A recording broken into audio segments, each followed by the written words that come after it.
would say that, or why Obama says what he says, or why McCain says what he says. So, do you think John McCain agrees with you? No, it's just my personal opinion that I've come up with, by looking into different facts and what I think. That's my message has been about. I've been telling people to go out and vote. Listen, you don't want my opinion on foreign policy. I know just enough probably to be dangerous.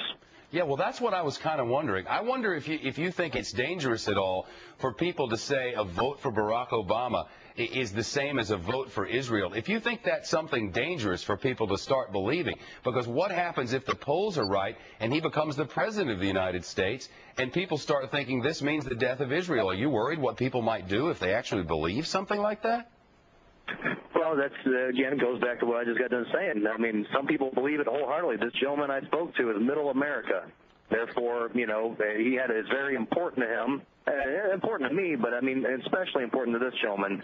He's middle America, and he got on there and was able to make his point, and I agreed with him. No, I have no idea where John McCain's position is on that. John McCain's his own person, just like I am. Do you think that a lot of that? I'm sorry. Go ahead.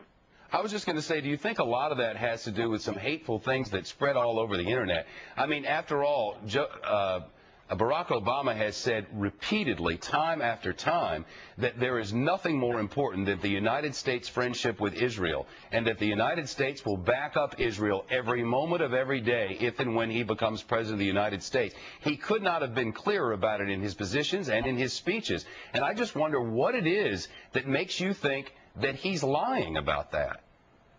Well, just what I've got back. I mean, actions. I've heard words, and I hear words from politicians all the time. But actions kind of give you an idea. What and action? I'm just trying to figure it out. What action? Well, the actions that I see is, offering to meet with certain.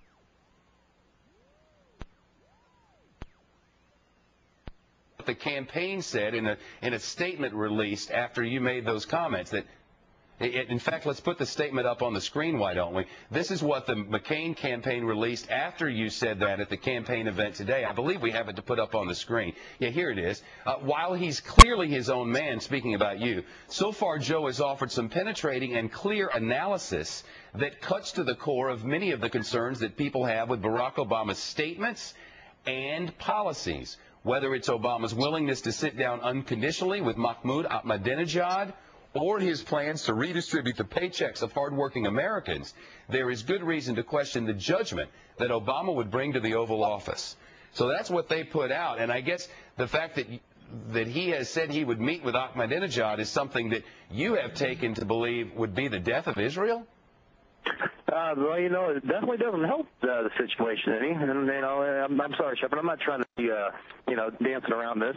I honestly want people to go out and find their own reasons. I tell people not to listen to everyone else's opinion. I'm not going to have them start listening to mine. Go out and get informed. That's the biggest message I got for people. Joe Wurzelbacher on the line with us after a GOP stop and a number of them today. Joe, thanks for being here. I just want to make this 100% perfectly clear. Barack Obama has said repeatedly and demonstrated repeatedly that Israel will always be a friend of the United States.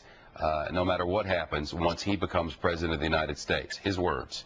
The rest of it, man, some things it just gets frightening sometimes. We'll be right back.